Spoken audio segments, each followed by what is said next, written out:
The streets of Midtown Manhattan are rarely quiet, especially during the morning rush. People move quickly, immersed in their routines, unaware of the events that may unfold around them. On a seemingly normal Wednesday morning, the city's relentless energy was punctuated by a shocking act of violence that would leave both locals and the corporate world reeling. Brian Thompson, the CEO of UnitedHealthcare, was gunned down in broad daylight, marking the tragic end of a life dedicated to leading one of America's largest healthcare organizations. The murder of Thompson wasn't just a random tragedy, it was a carefully planned, deliberate act. Authorities quickly pieced together the events leading up to his death, but questions lingered about the motive, the killer's identity, and the ease with which such a brazen crime was carried out in one of the busiest parts of New York City. As the details began to emerge, the story took on a chilling clarity. Earlier that morning, Brian Thompson arrived in Midtown Manhattan, likely with a schedule full of responsibilities. As the CEO of UnitedHealthcare, his life was a delicate balance of immense pressure, public visibility, and the challenges of leading a company with national and global influence.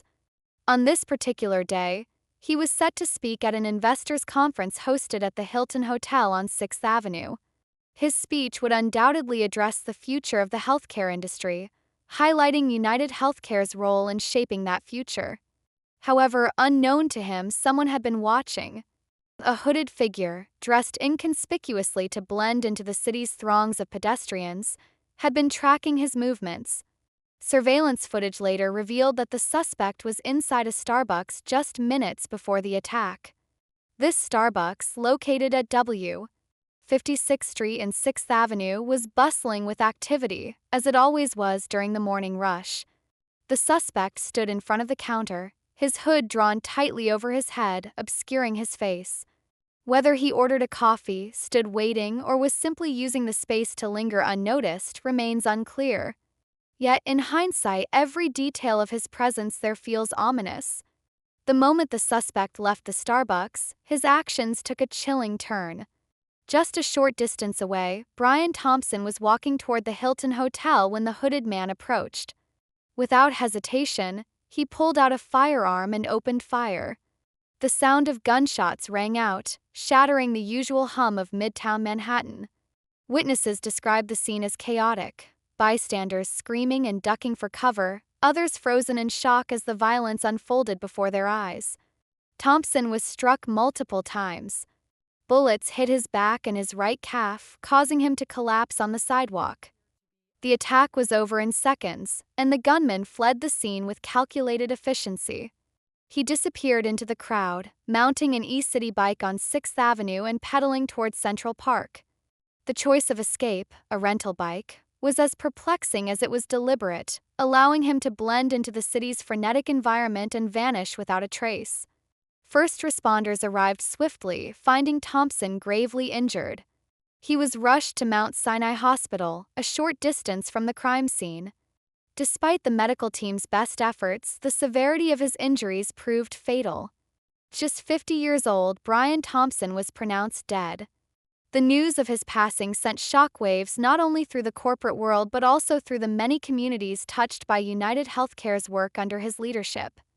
The immediate question on everyone's mind was, why? Police quickly ruled out the possibility of this being a random act of violence. From the methodical nature of the attack to the killer's apparent familiarity with Thompson's movements, everything pointed to a premeditated, targeted killing.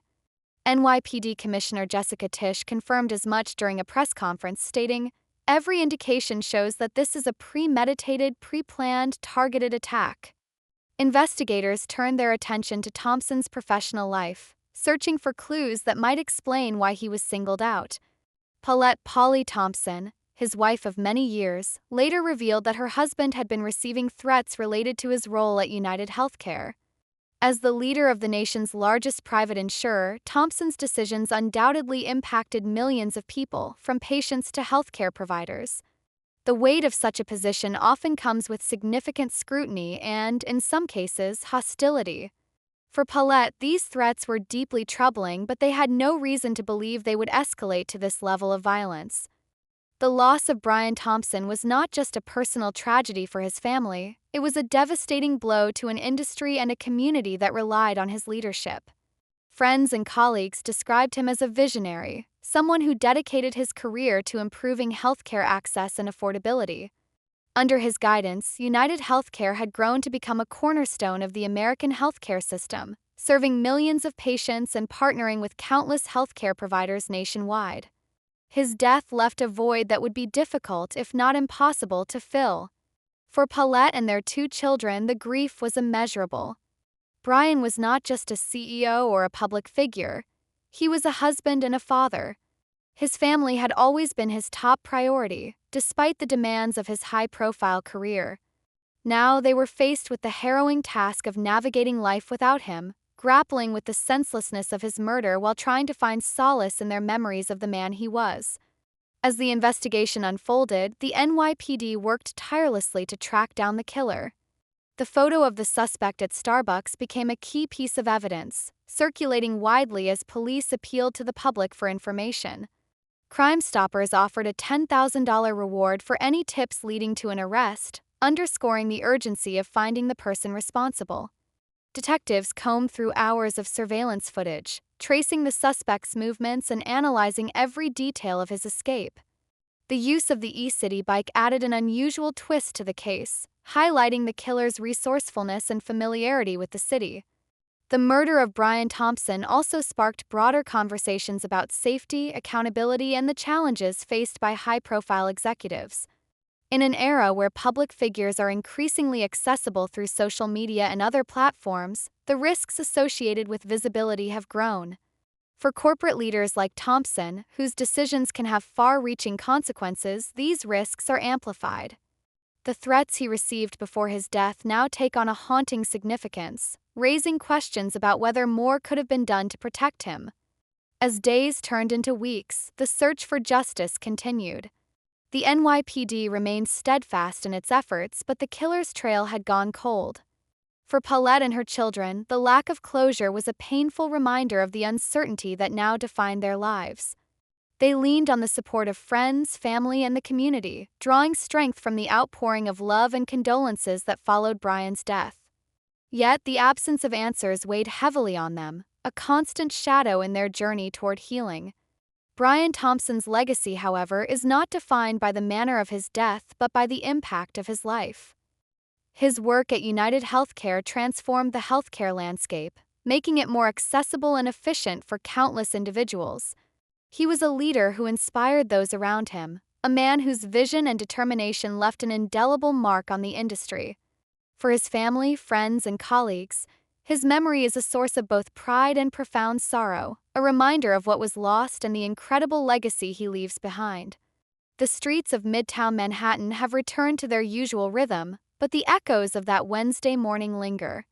For those who knew Brian Thompson, the pain of his loss remains fresh, a wound that time alone cannot heal. As the city moves forward, the search for his killer continues, driven by a collective determination to ensure that justice is served.